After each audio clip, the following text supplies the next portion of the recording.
Hey guys, what's going on? It's Eli, back with another review video, and it's that time once again, as a tradition, around my birthday, to review some of my all-time favorite films. So that's right. I know, yes, you guys read the title.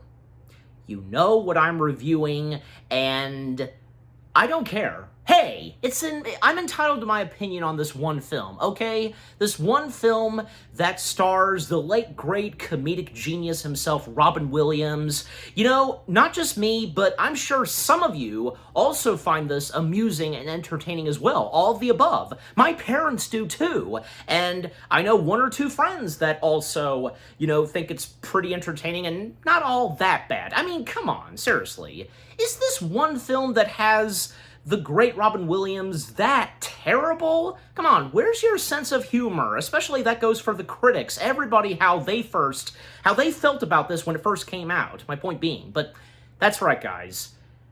I am now finally reviewing, not to mention this one film is celebrating its anniversary. Yes, from Columbia Pictures, directed by the one and only Barry Sonnenfeld, and starring the late great Robin Williams. That's right, from 2006, RV. And I'm not reviewing RV alone, because, as I mentioned, one or two friends of mine that also appreciates RV, finds it entertaining and amusing. Joining me reviewing RV is one of my good friends, one of my bros, Nate. It's good to have you to be a part of this.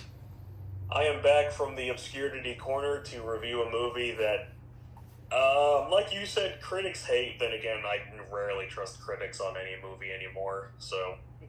For me, it depends, But anyways, so, that's right, so Nate is joining me, reviewing RV, and the first things we have to say about RV, well, I'll go first, because, like I said at the start, I really enjoy this film for what it is. I mean, I love the heck out of it, okay? Because it's so funny, entertaining, and as I mentioned, my parents, because, shout out to them. They both love RV as well. I remember at times when we all watched RV and laughing our butts off. Oh man, especially certain moments in this movie that definitely give you a laugh. And yeah, they for sure did for us. Even my dad, just like him just laughing up a storm out loud. And but at the same time, with this not only just being a humorous, hilarious film, it has some good potential to it, A nice, balanced storyline, and with what goes on in this film, and pretty good casting. Not just Robin Williams, but everybody else whom we will mention as we, talk about the film some more, break it down. The music and score done by the great James Newton Howard and all that, and whom directs this film, as I said, Barry Sonnenfeld. Yeah. And, just with what this film has to offer, and with it being about RVs, but more than that, everything else that's going on with the comedic stuff, And like I said, I just don't get it, because it's not really god-awful or anything like that. Sure, there's no denying that it's not the greatest, masterpiece of comedy films, no, but overall, it is what it is. It's okay for what it is, As I said, nothing too bad with it, Nicely balanced and all that. Even my mom, when we talked about RV, she feels the same way too. But just, I really enjoy RV. It would have to be one of my top favorite movies to have Robin Williams, right next to, most prominently, The Birdcage, and even the shirt I'm wearing, I definitely love The Birdcage. And amongst other films that Robin Williams had been in, I can think of, say, obviously, Aladdin comes to mind. I also love Robots, and I've enjoyed Hook, Bicentennial Man, need I go on, Alright, but again, for me, I'm definitely one of those people that really enjoys RV. Okay, Nate, you're up now. Well, I'm gonna say, I like this movie. I wouldn't put it into the A+ category. I definitely would put it in a solid B, maybe a B plus. Yeah. A lot of the jokes, in my opinion, are really hit or miss, which is I think why a lot of people like or dislike this movie. It does rely on a couple of fart and poop jokes a little too much, if memory serves me correctly. And plus, another big problem, at least for me in this movie, is that I almost feel like the writing doesn't give Robin Williams that much to improvise on, at least as much as you can tell he wants to improvise. I don't know if like that was the writing or what Barry Sonnenfeld, which by the way, Sonnenfeld is the guy who did a lot of work on the Men in Black movies, like designing the sets and things like that. As well as what got him in his directorial debut, of course, was the first two Addams Family films. Exactly. Yep. So this almost seems kind of like a mismatch casting for director and writer. I almost feel like this movie would work better if they gave it to another comedic director, like maybe the guy who directed some of the mid-2000s Adam Sandler movies that turned out pretty good.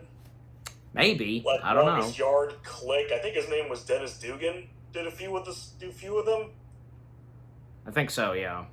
Like, I feel like the guy who did Click might have been a good choice for this movie. Because he balanced comedy and drama pretty well on that. In this film, it feels like actually, Click and this movie came out the exact same year, ironically. Yeah. And Click did a lot better despite getting a lot of hate from critics, and this movie was just kind of overshadowed.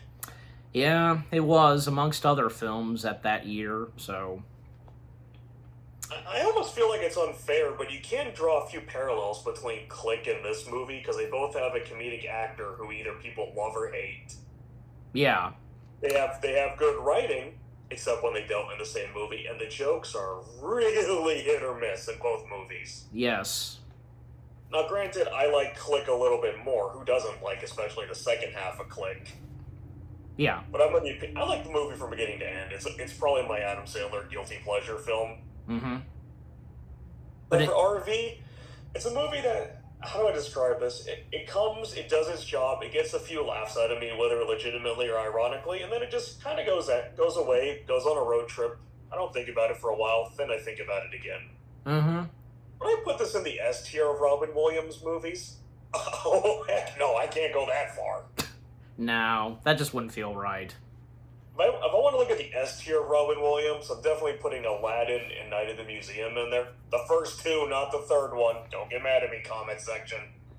Yeah. Yeah, that's, I mean, you know what I forgot to mention about Night at the Museum? I've also enjoyed Robin Williams in the Night at the Museum films, which was another biggie and much, I'll go ahead and say it, it's true, much better film for Williams that same year when RV came out.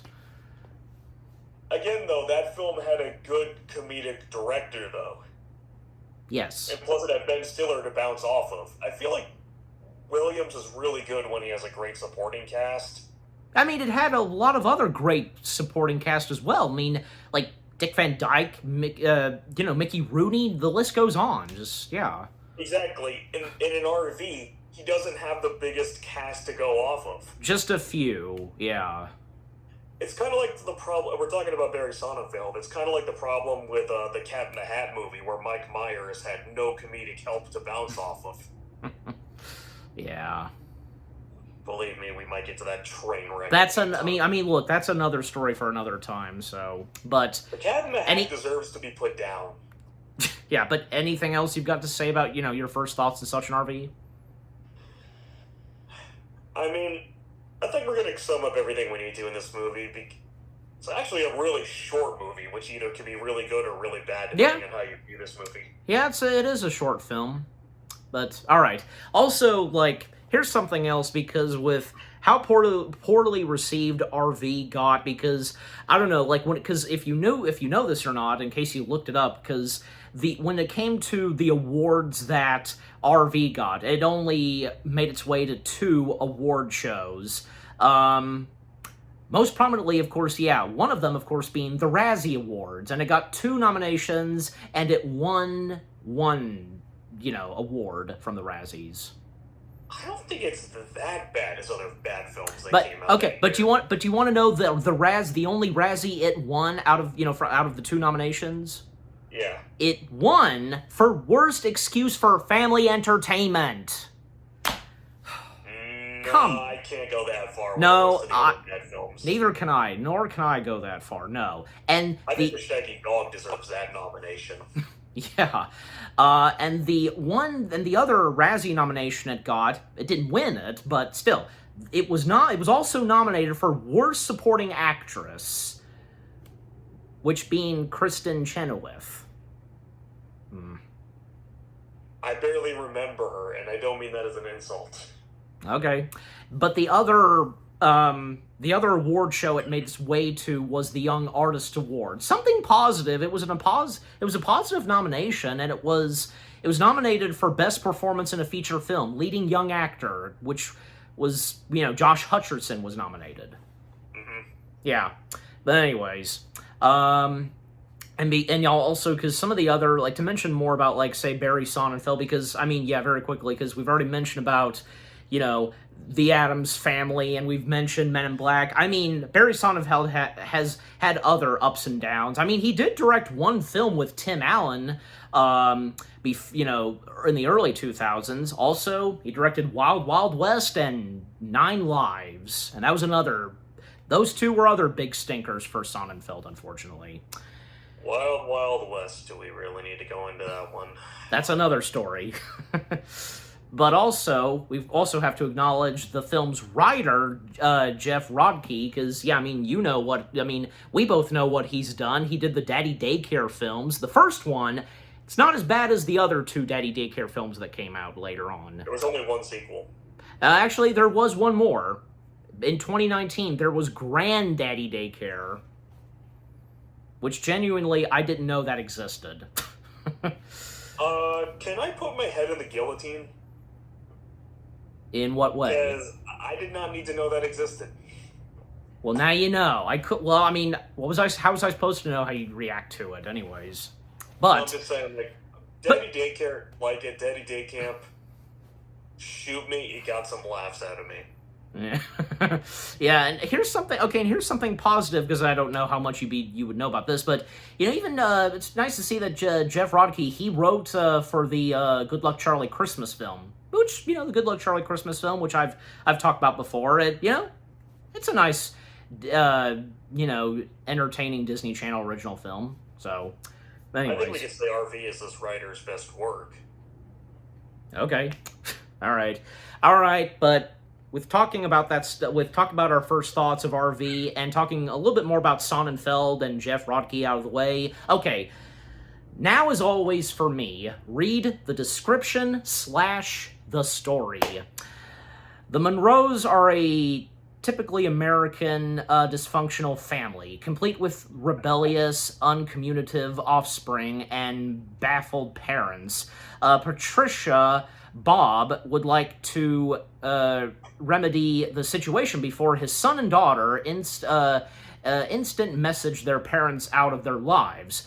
Bob rents a motorhome to take the clan on vacation, but soon finds the camping and togetherness can be hazardous to one's health.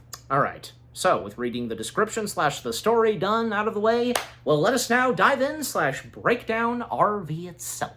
Okay. So, well, of course, start off because, because the opening to the film, by the way, because since I mentioned about the film's composer, what say you on the music and score in RV?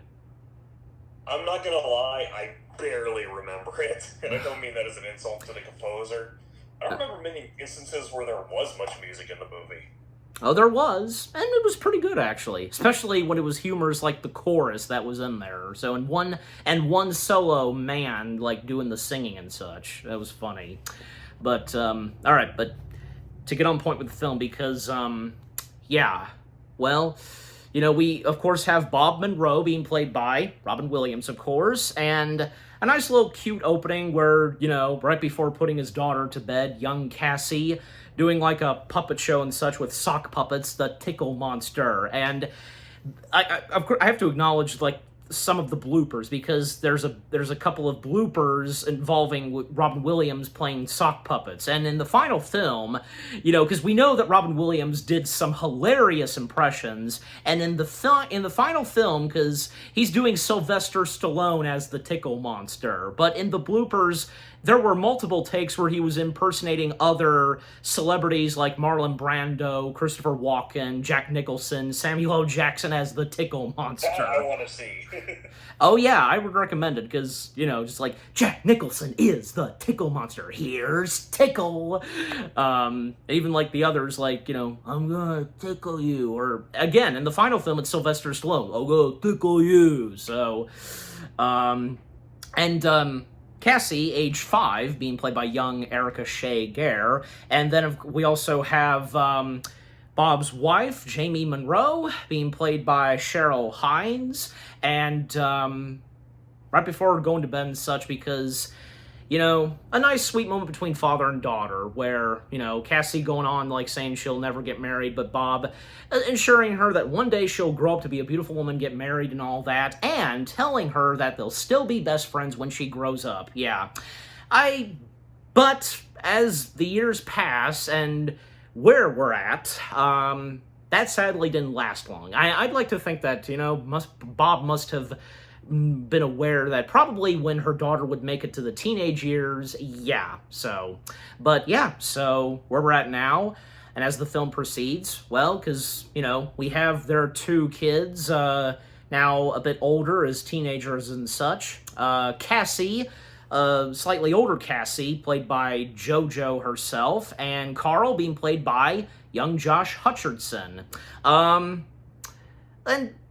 And Nate, like, start with you, because, like, what are your first things to say, because, like, when it comes to, like, the main characters, the Monroe family? How do I put this? I mean, I think it's probably a pretty good opening. I'll take anything Robin Williams can give me 9 out of 10 times. I'm usually a huge fan of Robin Williams. Mm-hmm. If he's in a funny movie, the rest of the cast, I did not know a young Josh Hutcherson was in this. I hope I pronounced that name correctly. Josh Hutcherson, yeah, that's correct. Thank you. And actually, I don't mean to cut you off, because actually, I was about to say this, because I want to say that for me, this and Between Zathura were some of my first early introductions to Josh Hutcherson. Now, granted, I also knew him from The Polar Express, but, well, because it was motion capture and all that, I didn't have full knowledge, of course, but seeing him on screen in Zathura and RV, yeah, that's when I properly knew him, so, yeah. And thank you, by the way. I was actually about to I'm drawing a blank on what else he's been in, and then you refresh my memory. Yeah. Well, you're welcome. But you were saying? I mean, he's a good young actor. I feel like a lot of problems, though, is that just some of the jokes in the opening. Again, I want to see that tape of him having Samuel L. Jackson as a Tickle Monster. That would make me laugh my ass off. Okay. I ran with his mother effing tickles. Well, he doesn't go that far in the bloopers, so. I'm just saying, like, that's my version of it. Sure, yeah. And anything to say on, JoJo in this film as Cassie? She's fine, I guess. Mm-hmm.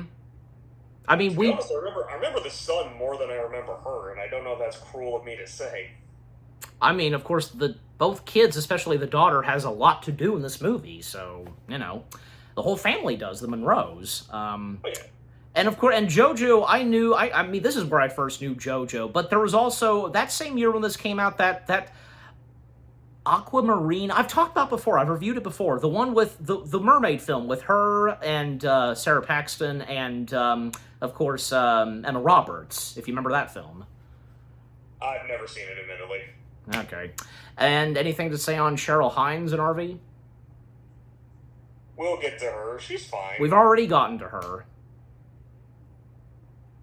Let's get the RV on the road, because it's going to be a long road trip, isn't it?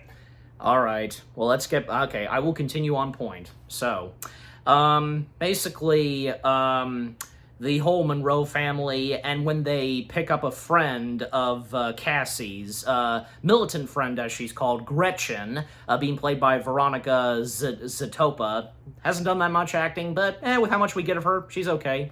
And I say that complimenting her, but yeah, they all attend to this company picnic, and, well, Bob, he works, he's a part of this soda business and all that, and, well, Bob would be embarrassed in front of his self-absorbed boss, Todd, being played by another pretty good talent besides Williams, Will Arnett. Yep. And, well, he'd be embarrassed by his boss, Todd, by Cassie's friend, Gretchen, who hurls a tube of disgusting slime over Todd while holding him responsible for youth obesity in millions of kids for his proposal to put soda vending machines in school. And, well, I'm assuming this type of soda not being very healthy and such. Yeah. And, well, because, this puts a damper on Bob between him and Todd, I guess. And luckily, actually, this did not get him fired. But, yeah. And, well, to speed things up some, because Todd would seek to acquire the Alpine Soda Company in Boulder, Colorado. And, well, he threatens to fire Bob if he does not promote the takeover as revenge for Cassie's friend hurling a bottle of that green stuff and such.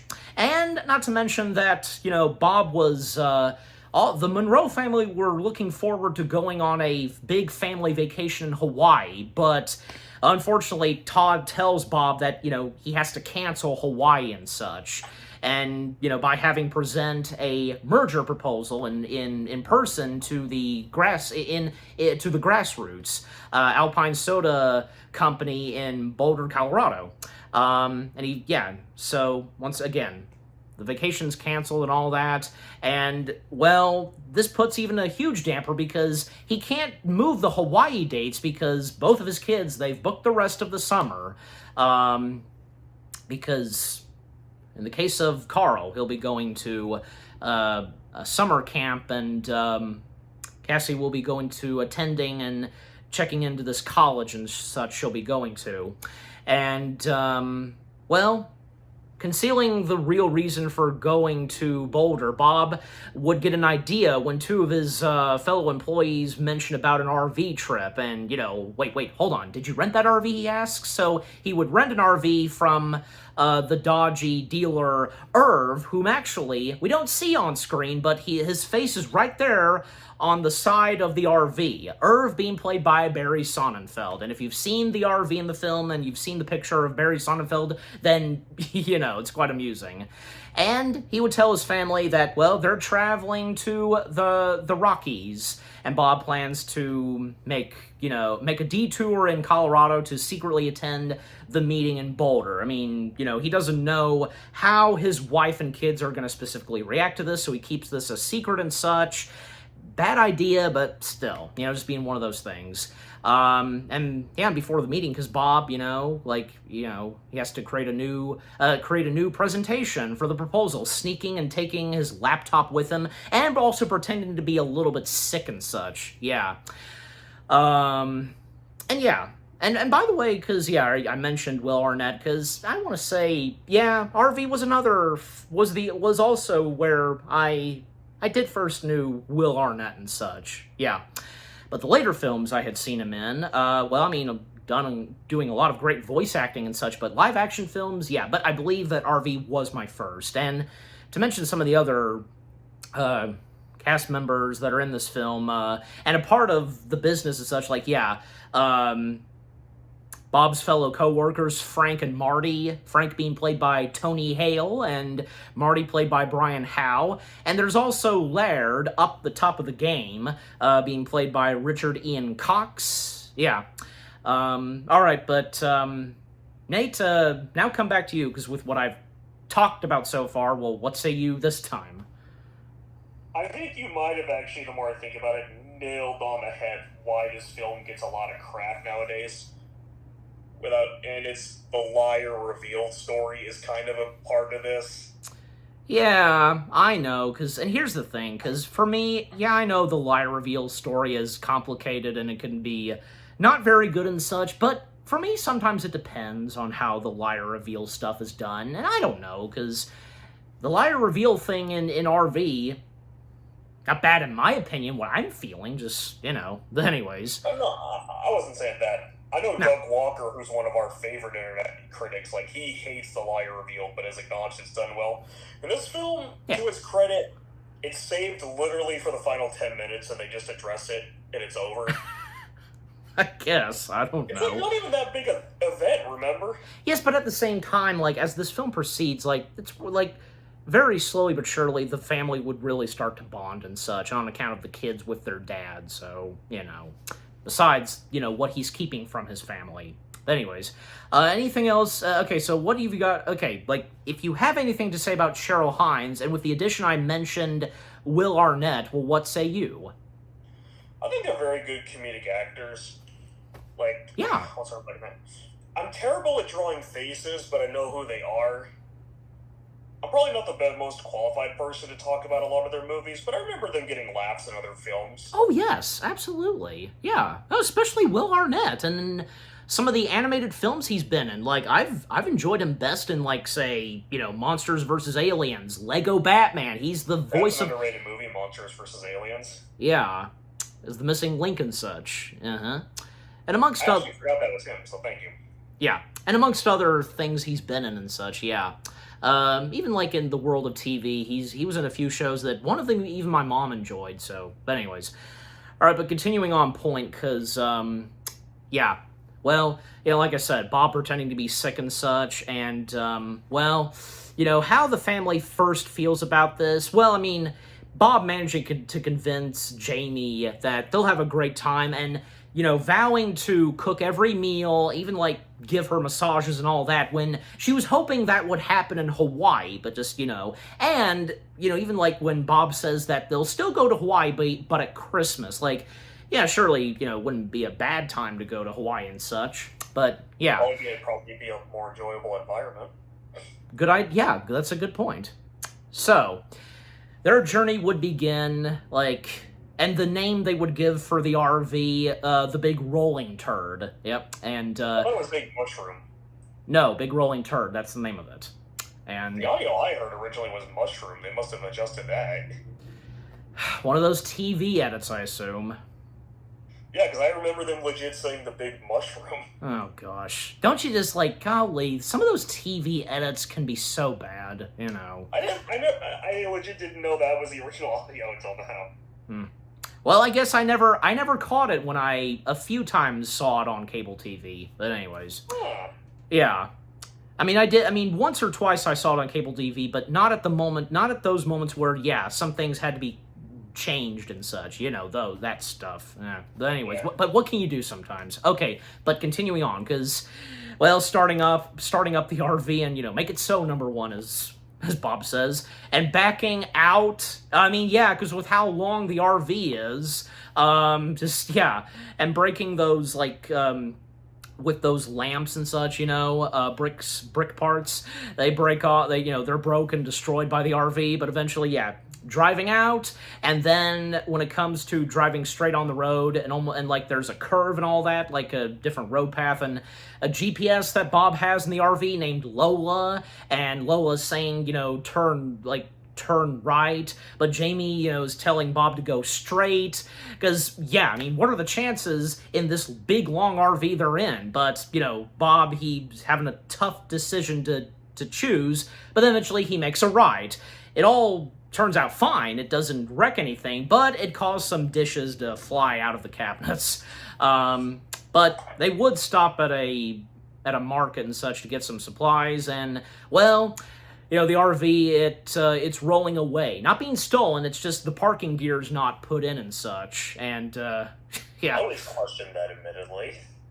Oh? I know, like, it's supposed to be, like, a running joke, but I eventually wondered, like, yeah, that's Lawsuit City. Yeah. Anyways, so... Well, yeah, so basically, like, then, like, he would have a phone call with Irv and such, like, Bob must fit, like, is talking about the parking brake and such, like, gotta use some specific stuff to, place them in to keep the RV not to roll and such, yeah.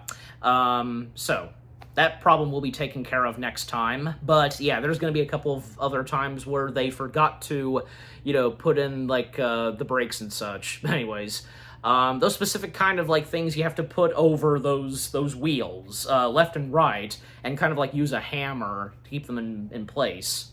Then there's a moment where, they're on the road still, and they, each of them would be listening to music, Jamie listening to, little GTO, and Carl listening to White Boys Make Some Noise, Cassie singing Cherry Bomb, and I gotta say, like, yeah, this film was my introduction to a few of those songs, including GTO. Have you ever listened to GTO? I know who they are. They're, like, not my favorite. Yeah, but their song in RV is actually quite catchy, so, yeah. Oh, yeah. But anyways, so eventually they would make their way at a RV camp place, and, Bob would, like, then show some cool nifty things inside of the RV that, a pop-out and where to watch a movie, but the electricity's not hooked up. Then, at one point, Carl would have to take a potty break and such, but the toilet is backed up. Yes, we now come to this infamous moment here. Because the toilet being backed up and, well, it's left over and go to the place to dump the sewage and such. I don't know about you, Nate, but for me, I'll start, because that whole sequence, and where it's just Bob and Carl and with a few other people stepping in to help out with Bob's situation, to empty out the sewage, attach a hose, and get those, like, hand couplings and all that. It goes wrong at first, and, what they do next, just, God. Okay, so you did not find that amusing. I didn't say that, I'm just saying, like, that's personally just something that makes me cringe. Really? I'm not a neat freak or anything, but I'm a guy who always, like, washes my hands, so the idea of being covered in feces is just to the point where it's like, I want to... Or I was gonna say, as Bob calls it, fecal matter. I would want to die at that moment in time. Put me out of my misery! For a meteor to hit the earth and take me out. And I also said, but as you were talking, like, put me out of my misery! But anyways, I mean, okay, but what say you, Foley, on that whole sequence and all that, where, they're dumping out the sewage? Well, I learned never to trust rednecks. You just met at a truck stop. I mean, and then when one of the other main characters steps in and makes it very clear, nice boys, but, not that very clever and such. I mean, look, the characters that we have that try to help out, Bob in this situation, because, we have Howie, played by Brendan Fletcher, and JoJo, played by Matthew Gray Gubler, whom the two of them are pretty good actors, and they've done a lot of other better great things later on in each of their acting careers. What's that? I said definitely. I was agreeing with you. Yeah.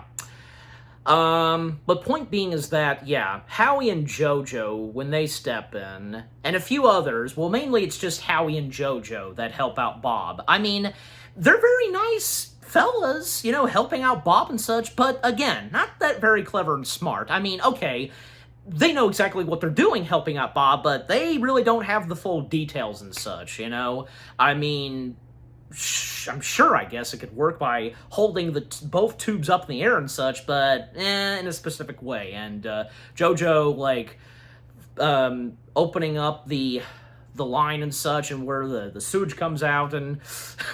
and also, like, when my parents and I watching this film, I remember clearly, and when we were laughing so much, like, and with the chorus that plays, and because, as I said early, one solo chorus that sings, like, like, there's that, and then, like, the sewage, like, okay, the coupling thing that's attached to the green tubes, like, starts to pour out, and, like, Robin just shouting, "Turn it off!" And, like, I remember when him shouting, oh, that made my dad laugh very hard, but that wasn't enough, because what would happen next, like, they would take it to the next level and try to make it better, and, like, using some pliers to have both tubes be attached.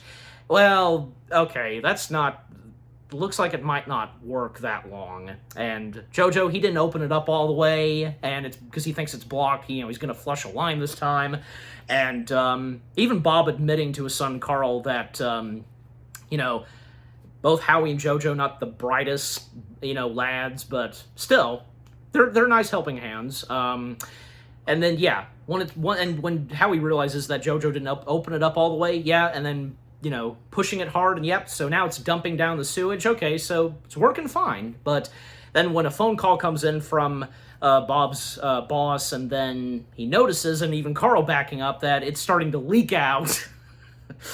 Oh, it's building up. It's building up to the hilarious epic moment of this whole thing. And then, like, Jojo, this is where it begins, like, fire in the hole! Dumping the water in the toilet, and then it shoots out from the RV with a hilarious score, with a hilarious choir singing, just...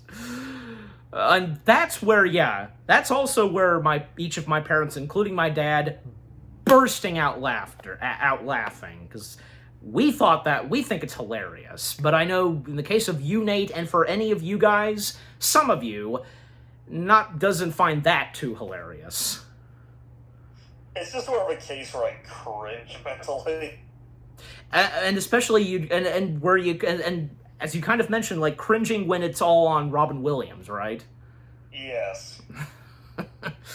Okay, but then we are whoever on that RV first must have had some bad Taco Bell. Probably. Okay, but then we are introduced to one of our other main characters of this film, Travis Gornicki, being played by another hilarious actor, talent in this film, good old Jeff Daniels. He steps in, like, very dramatic with a cowboy hat and setting the record straight on Bob about Howie and Jojo. That, as Travis best said, nice fellas, but, not that very bright and smart, knowing the specific details and all that to empty out the sewage. And Bob, all that he can say is, they're not the ones covered in fecal matter. But yeah, so both Travis and Bob first meet, they meet for the first time, and, Travis, like, hoses Bob down, clean enough to use your own shower and such. And then we would be introduced to two of the three Gornicki kids. We have Earl Gornicki, played by Hunter Parrish, and Billy, played by young Alex Ferris.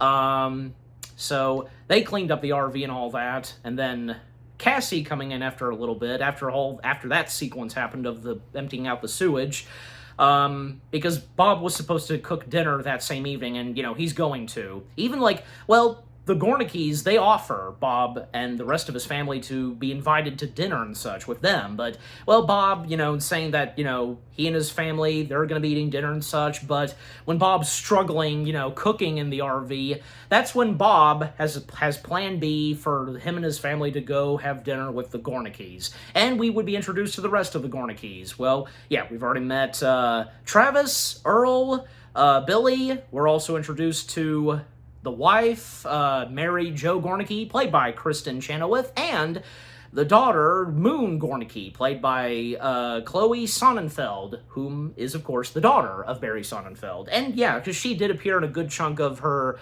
dad's films. But, okay, but what say you, Nate? Anything you've got to say, I assume, of course, about the Gornickis in RV? I remember Robin Williams' family hating them, and that always confused me. I'm like, why? Really? I mean, granted, they're a little bit annoying, but I don't think they've done anything, Oh, yeah, okay. I got a little confused at first. Yeah, I mean, they just find them a bit over the top or something, and they don't feel comfortable around them at first. Looking Robin Williams is literally right there. Yeah. But, okay, but anything in general you have to say about the Gornickis? They get some laughs. Jeff Daniels. I don't love Jeff Daniels. I don't hate him. Again, he needs to have good writing. He gets some good laughs in this movie. I mean, I take it you've enjoyed Jeff Daniels in a couple of other funny films? Yeah, without a doubt. I think that's the case for all these actors. Yeah. Okay, and anything else to say? Because, we had talked about Christine Chenoweth earlier, but, now what say you officially about her in this film? she's not the worst actress I've ever seen in a movie. No, no. I'll tell you this, like, she's definitely been a big name, like, when it's come to Broadway, when she had been in Wicked. So... Oh, yeah, definitely. As Glinda, of course. Yeah, there's no denying that.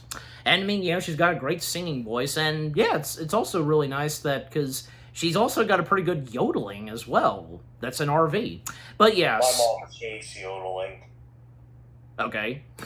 All right, My mom despises yodeling. Okay, but getting back on point with RV, because, yeah, so... The Monroes and Gornickes being introduced to one another, and especially because it seems as though that Cassie might have a crush or something on Earl, and for Carl, having a little crush on Moon and such. But overall, all of them having dinner together, and Bob and Jamie would learn more about the Gornickes and how you know, they first met, and making a living and such, and, well, making a pretty good living without leaving that bus and such. And, like, you know, apparently because Travis's wife, like, into makeup stuff and all that, and also because with how much money they made first, well, turning in a relative of Travis's wife whom is in jail and such. But also they sell some... musical car horns, and they play a sample. It's the Star Trek theme. Yeah. Yeah, just, you know, some funny moments that happens during dinner, and a moment where one guy whom we saw earlier during when Bob was trying to empty out the sewage, and well, I mean, he's literally credited as the organ stew guy. Yeah, because he serves and brings Cassie some food that does not have meat, because he overheard that Cassie does not eat meat and made a dish for her where it does not have meat. Well, that's nice to see.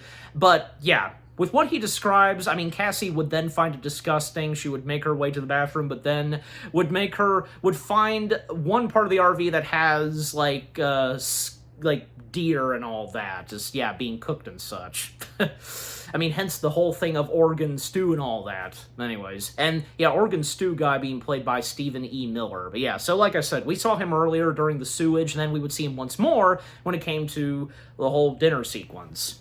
Then after that, well, because they're about to leave, but a song comes up on the radio, which is, it's a song that the Gornickes sing. It's their, like, traditional family song, so we get a little song number from them.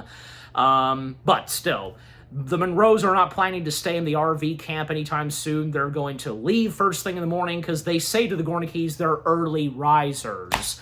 However, throughout the evening, Bob's privately, and while his family is sleeping, would go to an RV camp park restroom and such in order to type out the proposal and such, because on account of work and all that. Then he would have an encounter with, you know, the young son of the Gornickes, because having a sleep disorder, so he hasn't slept for a couple of years. And, well, yeah, so Bob spends the rest of the night typing out the proposal and such. Unfortunately, he can't send it to his boss because no signal, but hopefully very soon he can. And right as morning approaches, well, I mean, he quietly gets back in bed, but as the alarm goes off, yeah, that's when they have to hit the road so they can avoid the Gornickes. And on account that Mrs. Gornicke was going to give Jamie a free all-day makeover and such, because again, the whole, like, beauty, like, makeup stuff that she's into, that kind of business. And, like, Bob just trying to wake up some, having a cup of coffee, and having to put the pop-out back in position and all that, take off the brakes, and yeah. However, they forgot to close the tent. That's a part of the RV, but yeah. But overall, they managed to get out of there just in time, and before, yeah, the Gornickes do something else. So, you know, what would happen next? Well, at one point, while they're on the road, they're stuck in traffic, and yeah, it's moving very slow. Bob tries to move the RV, but with traffic on the other side of the road coming in, but Bob's taking the risk, and even when, like, Jamie made a comment that he's not a good driver, like, excuse me? I'll show you that I'm a good driver, and there's an incoming truck, but managed to get past that incoming truck just in time. However, Bob says that he has to make a rest stop. I mean, because he chooses not to use the toilet and all that in the RV, and with what he specifically describes. But making their way to a rest stop, Bob forgot to put the brakes in, for the RV, and Bob, because he would try to outline from his laptop to Todd, and working in the restrooms, in this restroom he's in. And when Carl comes in informing him that the RV's rolling away, well, just in time, the Gornigies showed up, and yeah, Travis managed to take care of it. And then Bob, he would make his way back into the restroom, and one guy whom was in the bathroom, well, whom, has a guitar and such, well, he took the laptop. He says that he would establish later that he found it, but until I get there, of course. Bob, because he can't find it, and then when he realizes that, yeah, this guy whom is a hitchhiker, he stole his laptop, and only leaving a BlackBerry PDA.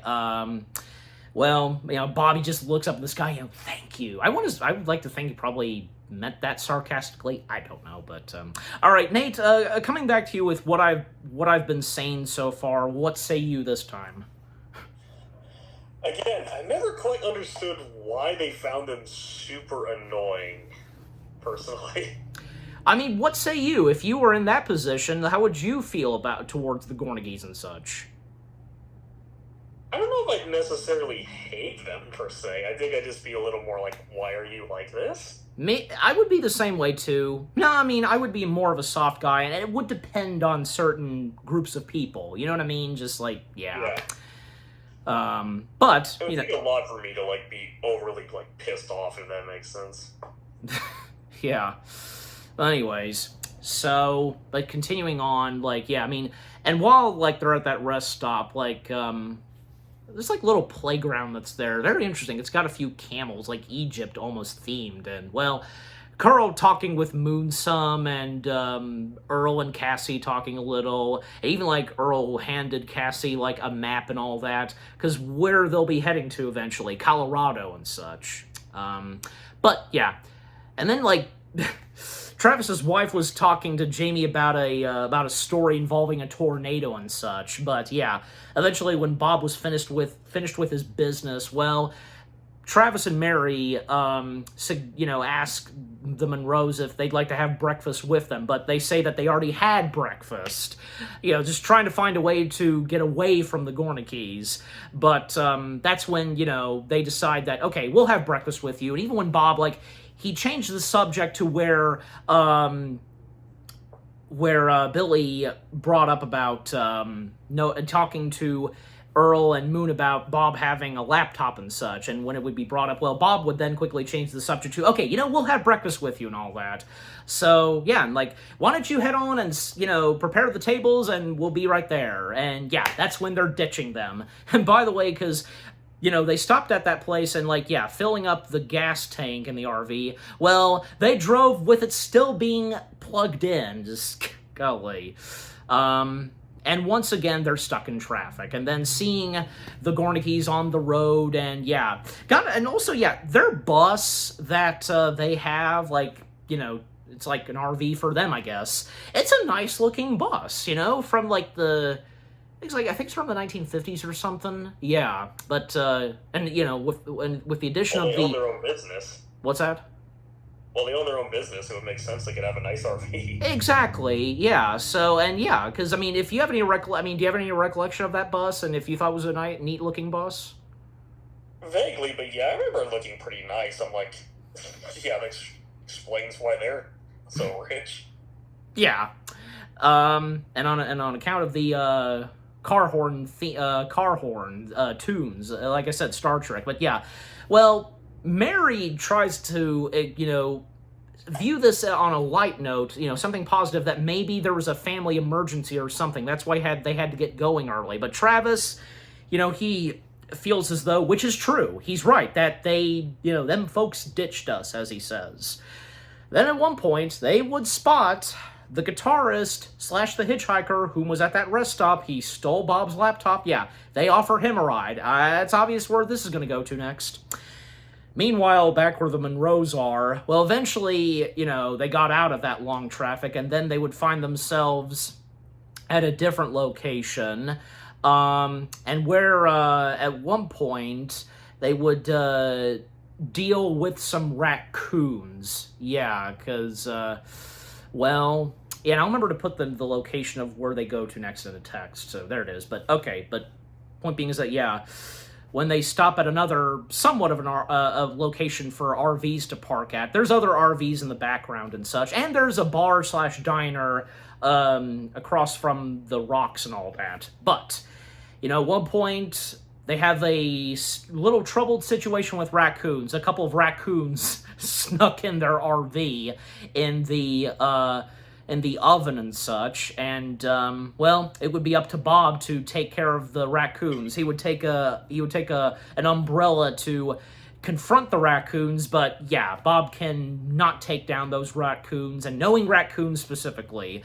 and that's when, they need a new plan, and that's when he would get a smoke bomb and, set it off. Suck on this, Rocky, and throw it in, and that's what gets the raccoons out of there. There are 3, to be precise, and, well, for about 6 hours, that's how long it's gonna last, going off and such, and that's when, Bob suggests that let's just enjoy fresh air and all that. But it would escalate when then, later that evening, it would rain and such. Yeah, and the guy at the office, with how much he charged Bob with that smoke bomb, and those orange, bags that they're wearing on account of the rain, he won't let them in and such. And that's when it's recommended by Carl, Cassie, and Jamie that they should go to the near bar slash giant diner. They've got pizza and all that, but Bob, he's unsure about that. And Carl, he would go to check, and it's not that far from where they're at. However, he would slip down, and, there's, a small waterfall, and, then they would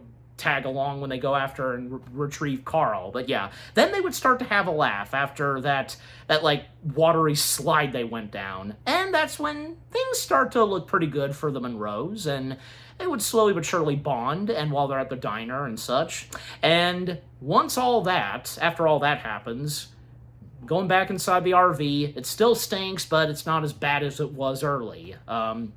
Well, Bob once again privately, now using a phone to type out the proposal and send it to Todd. However, no signal yet again, and it would go to different rocks to try to get some good signal, up to finally, and as the sun rises, he would get up top the RV, lift the phone up in the air. Yeah, that's where it's got good signal. So, okay, and also, coming back to the Gornikes, because, yeah, they would discover that, yeah, the hitchhiker has Bob's laptop, so they assume that that's why they had to get going, because, frantically, and on account that, he lost his laptop and they had to go find it. So, yeah, that's what they assume.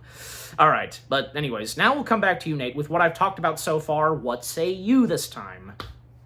I think you pretty much hit the nail on the head of everything I could possibly say, and I mean that as a compliment. There's nothing I could add. Well, I mean, any comments you have to say, of course, with what else happens in this movie and we're up to so far. We definitely got a lot of good laughs in this section. Yeah? What say on the raccoon part?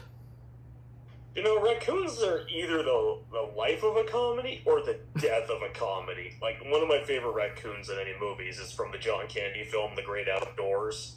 Ah. Have you seen that movie? I think so, yeah. Yeah. They actually put subtitles for the raccoons so you can see what they're thinking, and they gave some actual pretty funny jokes for those characters.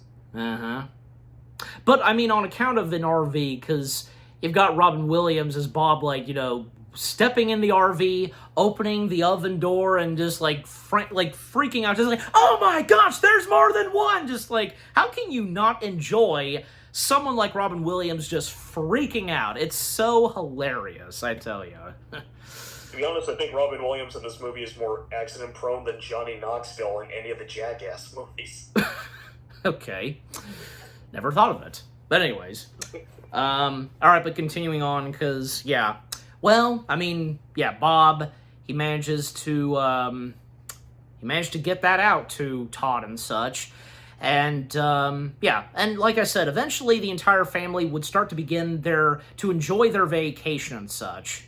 And when, morning arises, everybody's awake, Bob, he can barely still stay awake and drive the RV. Jamie now takes the wheel, while Bob relaxes back in the bed. But a little later, and while they're on the road, they would have another encounter with the Gornikes. When they thought they would get rid of them, never see them again, nope, because unbeknownst to them, the Gornikes have Bob's computer and such. And even, Jamie made a comment that, saying and comparing the Gornikes to the hitchhiker in the Twilight Zone. Yeah. Yeah, and... That's a reference. What's that? That's an obscure reference. I haven't thought of it in a long time. Yeah, and of course anybody who has seen that, a amazing episode of The Twilight Zone, The Hitchhiker. But, alright, continuing, because, Carl was going to flag down the Gornikes, but Cassie was quick enough to pin him down, and when Mary's trying to get their attention, Jamie tells Bob, pretend to talk to me, and and then Mary tells her kids to grab their paint guns, what specifically? Because what? I don't know. They have, I'm sure the Gornikes have a specific reason. Nothing bad, of course, but yeah. And I love, Bob's one comment as they're pretending to talk one another. You driving this thing's really turning me on. Just, and then, Jamie would freak out seeing them having guns. Okay, does she not realize that they have paint guns? Technically, they're harmless, but still, And that's... Fair, if I'm driving on the road and I see that, that's not going to be the thing I'm thinking about. Yeah.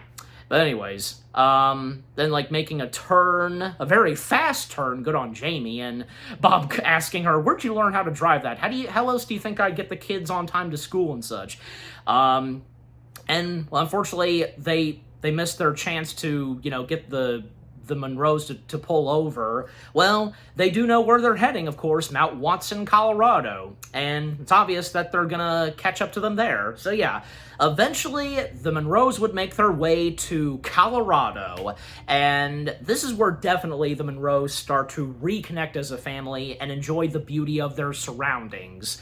Because yeah, some moments that happen, because Bob steps in, helps out his son Carl, whom, Carl's trying to have a interaction with these older kids, Hip and all that, but, Carl's not doing that great, and Bob stepping in, yo, my boys, how's it hanging and all that, and just saying to them that, you better watch out, because my man Carl here, he's gonna get you and all that. Just the way, Robin Williams right here, that was funny. However, there was an alternate version where Bob was, telling them that Carl is like a karate fighter or something. Just that was funny. But I think I saw that version actually. Come again? I think I saw that version on the TV version. Oh, really? Okay. I think that's the version I saw. I didn't know that. Yeah, but I think what's in the final film, either one is pretty funny, but yeah, what's in the final film is not bad. And Bob and Carl would have some more interactions, because Bob betting Carl $1,000 and such that he'll grow up to be taller than, say, his old man and such. Yeah, the talk they have specifically, and they haven't really communicated for a while, just, yeah. And, yeah, despite with them really starting to reconnect as a family and all that, well, little do they still know with what Bob's really doing, just, yeah. In order to attend to the merger meeting, and Bob, because apparently he's informed by Todd that, well, he thought that the proposal that Bob wrote was pretty good, but he needs Bob in person for this merger meeting and such. And Bob, he would still pretend to be sick and all that, pretending that he's taking a very horrible dump out in the woods, and insisting... I don't know about that, but continuing on point, because Bob insists that they continue on this beautiful hike and such, and while Bob going back to the RV, but he's actually going back to the RV to get all dressed up and such fancy to go to the Alpine Soda business place to just, on account of the meeting and such, and yeah, because, the meeting with the Alpine Soda, it does become a success because, when they arrive, Bob makes his way there, is greeted by Laird and Todd, and they meet with the main guys of the Alpine Soda Company, and their brothers. Yeah, because, we have Larry and Gary Moifine, I think I might be butchering their last name some, but again, you know me sometimes. And yeah, Larry being played by Rob LaBelle and Gary played by Brian Markinson. And also their assistant, Tammy, who shows up a little bit late after she went to a circus. Yeah, and Tammy being played by Kirsten Alter. All of them are here, and that's when Laird would proceed with the business meeting and all that, the proposal, but yeah, Larry and Gary are not liking what Laird is specifically saying, you know, about money and such. But when Bob steps in, the way he does it, this is a nice sound of music to the brothers' ears and such, with what Bob does. Like, he has a soul to, when it comes to these kind of meetings and such. The kind of talk that Bob delivers. Yeah, we definitely need people like Bob nowadays when it comes to this kind of stuff. But anyways, unfortunately, because it went very well, I mean, yeah, well, Bob, he has to get going back to his family and such. However, like, when he makes his way on the road, it's being blocked and such. Yeah, because, yeah, Bob, like, you know, he would take a treacherous four-wheel drive trail, and, you know, he would get into a huge vehicle stuck atop a jutting boulder in the middle of the trail. And this was another pretty funny moment here, too, because, you know, when he decided not to stay in the road where all the traffic was being held up because of what was going on up ahead, he just decided to take the shortcut, which was very risky, but he took that risk, even ignoring Lola and such. And yeah, again, that was another funny scene where, you know, he got the RV stuck and such. I mean, yeah, and coming back to you, Nate, with what I've talked about up to now, like, yeah, what say you? I mean, this is the moment that's like in all the posters, the yes. RV being stuck. Yes, that's right. Even for the green screen backdrop. So yeah, but your point being? I always questioned how it got stuck so perfectly. Well, that's movie logic, I guess, for you. I don't know. In this movie, to be precise. But nevertheless, like, it's still funny and amusing, in my opinion. But, I mean, what say you? Didn't you find this amusing and entertaining? I find it funny, but nowadays, looking back, I'm like, physics much? Granted, I only got a B in physics class, but I'm pretty sure there's more to it than that. Yeah. But overall, I mean, Bob manages to get the RV unstuck by killing himself somehow. Not exactly, no. You know, rocking the RV back and forth, like, even when he has to get outside of the RV, get up front of it, and rock it down, eventually it does hit the ground, but now it's starting to roll down, and with him hanging on to the RV, it's just, oh gosh, it's so amusing. And my mom and I, we were talking about that, and just how funny it is, and how he hits his head on the windows, but then when he hits, like, a tree, when the RV, like, hits, like, a couple of shrubs and such, it sends Bob flying, and he hits the ground, but luckily, he's in the right center where the RV goes over him. Just, yeah. Yeah, so overall, Bob eventually managing to dislodge the RV from the boulder and by getting on the front and all that. Well,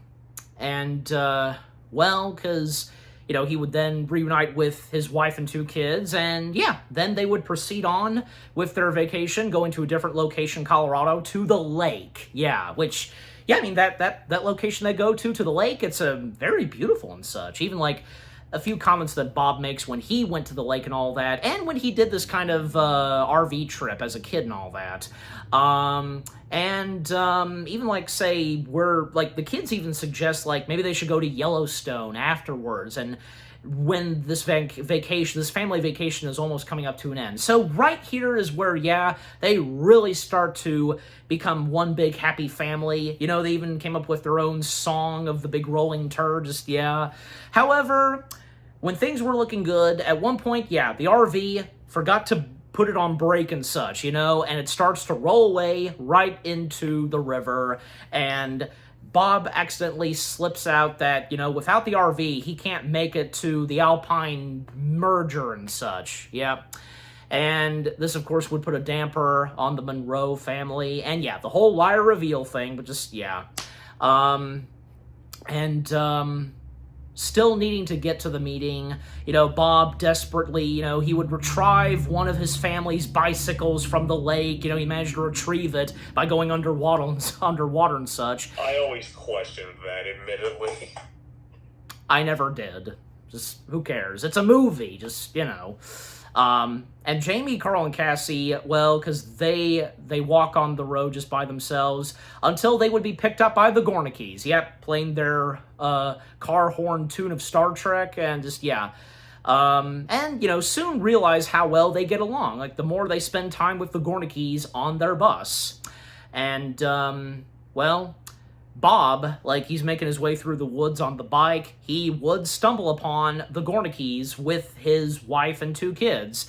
And that's when he ditches trying to get to the meeting and now starts to chase after the Gornicke bus. And, hearing a new rendition of GTO in RV, pretty nice. And Bob just managing to pedal really good, catching up to the bus and such. And, yeah, because eventually when he does so, Bob would then come clean and explain to his wife that he didn't want to let her down and let his kids down and thinking that he was a failure and such. And, and the fact that his family, his wife and his 2 kids, they mean so much to him, even more than, say, the business he's in and such. And, risking to blow off the meeting and so on. Yeah.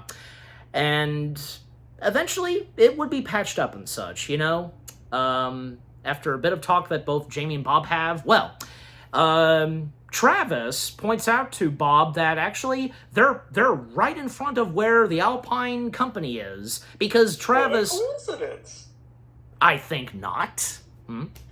But point being is that Travis explains that he knew that probably, be a good idea to bring the Monroes to the Alpine company, and in case, Bob being there and such. Yeah, a very thoughtful thing of Travis.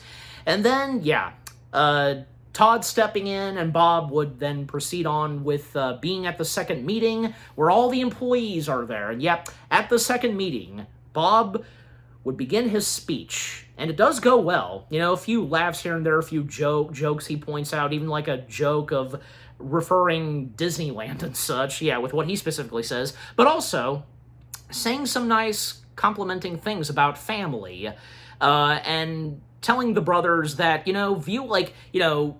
viewing their company as their little baby, they were scared at first, but, very later on, it grew up and now it's bigger and all that. That's a good way to put at it with what Bob specifically says. And even complimenting on the Gornickes this time. Even when, things would be patched up between the Monroes and the Gornickes and how the Monroes viewed the Gornickes at first.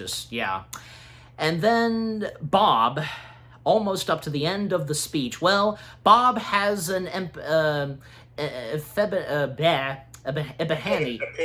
Not epiphany, it was epiphany or something, just, and so he recommends against the merger, basically, in other words, explaining that it would not be a good idea to merge with Todd and such, and realizing that Todd being selfishness and would destroy a great independent company. And Todd, he's just had enough by this point, and even when Cassie sets Todd straight about, what her friend Gretchen did and all this, and just, with it getting out of hand towards Todd, and that's when it would lead to Todd firing Bob, but then Carl would defend his dad and his sister by flipping him over and such. And from Bob, Cassie, and, Moon exclaiming, Carl just Bob's like, yo, dog, and Cassie's impressed by her little brother, and Moon calling Carl my hero. And, Bob, he would be fired by Todd, but he would say in Todd's face, I quit. And soon, he would soon, retrieve the Soden, but still, you know, operable RV from the lake. Yeah, because eventually it would be retrieved and such. And unfortunately, because, you know, even though they've got the RV and such, they're one big happy family, they're dirt poor and such, you know, on account of money. And, you know, each Carl and Cassie, they recommend that they should probably sell the house and be like the Gornickes, be homeschooled and live in an RV and such, be together. And that sounds like a great idea. Then at one point, you know, a policeman shows up, and also with the mentioning of chains. Yeah, because on account of the RV, of a sign they passed by. And, well, Bob just, you know, having a talk with the policeman doesn't say anything, and showing, like, the license and all that, which got damped in the water. But, well, when he says his name, that's when the policeman calls, you know, is on his radio saying that, you know, we've got him, we're just a few miles away from you. Well, the brothers are here. They show up because they've been trying to chase down Bob, because they're going to go public and such with their company and all that. They're going to go big time, and they want him to work for them and such. Yeah, which, you know, they're much better for him than, say, Todd, of course. Yeah, Gary and Larry, much better guys in running a business and such. And yeah, this looks pretty good. However, it would be interrupted when Cassie informs her dad that the RV's rolling away, because yeah, it rolls backwards and flattering both the police car and the owner's Alpine Soda's cars. Yeah, and what a hilarious way for this movie to end off. But get a little special treat during the credits, the Gornickes and the Monroes singing Route 66. Yeah. Not to mention, you know, this was, this film came out the same year when Cars came out, both films having the song Route 66 in it. It's true, but yeah. Okay, but Nate, coming back to you, with what all I've talked about as of now, and up to the ending, what say you? The comments you have to say and all that. I think it all actually wraps up pretty good. I think the ending of the movie might be the best part of the movie, to be honest, and I don't mean that as a bitter thing. I just think it wraps up nicely. I would agree. I would definitely agree on that. And anything else? You could argue it wraps up a little too nicely. But, hey, I like it. Deal with it. So do I. Yeah, deal with it. Best said by you. Deal with it. and also, like, you have... And I don't suppose you have any recollection of, like, that... Of them singing Route 66 during the credits? I remember the song. Like, I honestly didn't remember the scene. I know the song, but I forgot they sung it. They do. Yeah. But, yeah. That's the RV has reached its destination. Yep, that's our Robin Williams comedy film and such, involving RVs and all that. Yep. Yeah, just, like, overall, RV itself, you know, unfortunately, it's not the best of the funny, entertaining films that has come from Robin Williams himself. But, again, like... For me personally, I don't really view it being that awful or anything like that. I think it's quite entertaining, amusing, it's got hilarious moments, just how I view it, and so does my family, what we think of RV. We just find it hilarious, and with so many great moments, and with it being very balanced, and having some nice heartwarming moments, and all that, and when it comes to the Monroe family, and also with the Gornickes and such, the struggles that Bob goes through, and even when the liar reveal happens, just, yeah. But, yeah, I mean, say what you will, but I view RV as a pretty good, hilarious, decent, entertaining family film that comes from Robin Williams, Barry Sonnenfeld, and a lot of other great cast of talents that are in this, from Jeff Daniels and Will Arnett and so on, and having a good music and score, as was mentioned, by James Howard and all that. And yeah, just, I really enjoy this. And like I said, it would be right, for me, RV would be right there next to, say, The Birdcage being one of my top favorite Robin Williams films. But yeah, I love RV for what it is, and that's just my opinion. Yeah. Okay, and Nate, we come to you. What are your final thoughts and words on RV itself? I like this movie, but honestly, I wonder if why so many people dislike it is that it falls into the trap of it's just another road trip movie, when you really think about it. And road trip movies were really dying down in popularity by this point. Yeah. And unfortunately, RV was one of them that just just had bad luck. That's another way to put it, because RV had bad luck, sadly. So, 2006 wasn't the best year for films, if memory serves correctly. yeah, 2006 was a mixed bag for movies. Then again, you had such a great year as 05, and then... Yeah. But that's not to say movies that came out in 2006 were all bad, because there were some pretty good ones, of course. My favorite movie came out in 06. And that being? Facing the Giants. Ah, okay. For me, because shout out to my dad once again, because I want to say, yeah, because it's one of them. It's one of them, because would have to be Pirates of the Caribbean: Dead Man's Chest. That's one of them, I say. So yeah, I mean that was a pretty good one that came out in 2006. Anyways, but any more last words and all that you have to say about RV? Guys, let us know what you think. Do you think it's just another road trip movie? Do you love this movie? Do you hate this movie? But guys, even if you really dislike it, just give it a chance and make up your own mind. Exactly. Right. But yeah. So there we go. Our final thoughts and words on RV and how many stars we give it, how we rate it. Nate, let's start with you. How many stars do you give RV? I'd give it 6 out of 10. Yeah, that sounds about right. I'm going back and forth on this.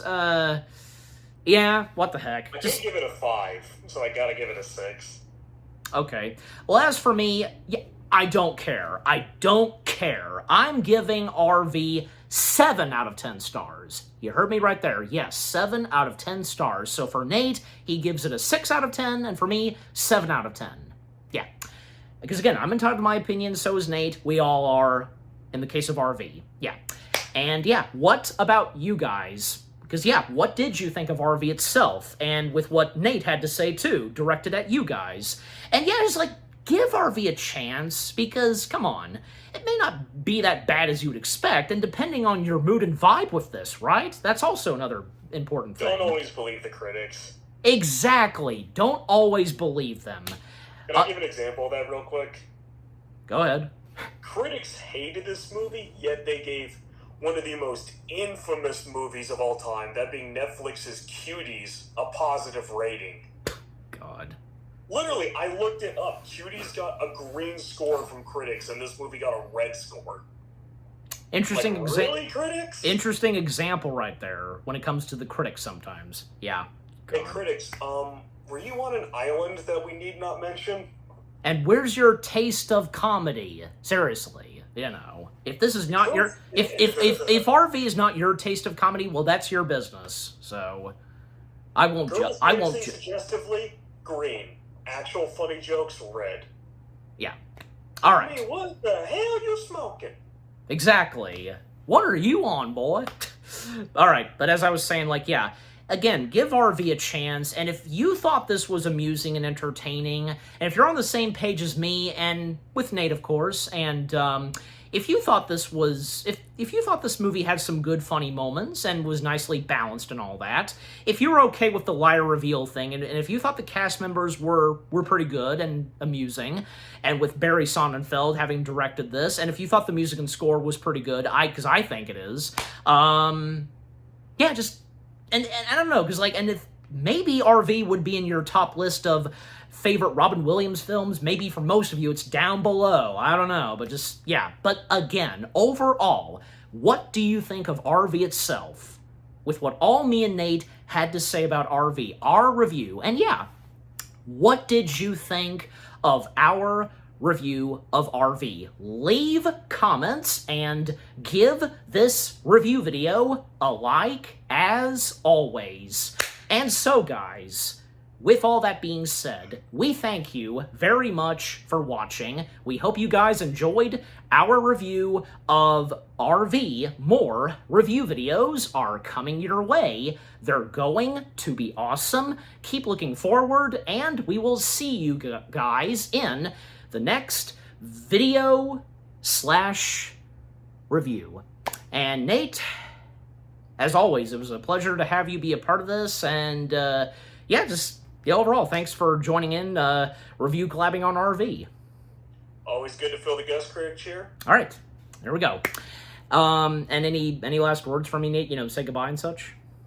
The RV is rolling away again. Best way to put it. Yep, for those being your last words in this review. And as for me, well, yeah. Take care and stay tuned because what I will be reviewing next, well, another one of my all-time favorite films. Well, let's just say, it has to do with Johnny Depp voicing a lizard in the Wild West. Dun, dun, dun, dun, dun, dun. Yes, and you guys know exactly what I'm talking about, so there you go. Yeah. So yeah, stay tuned for that, and peace out. And happy anniversary to RV. R.I.P. Robin Williams.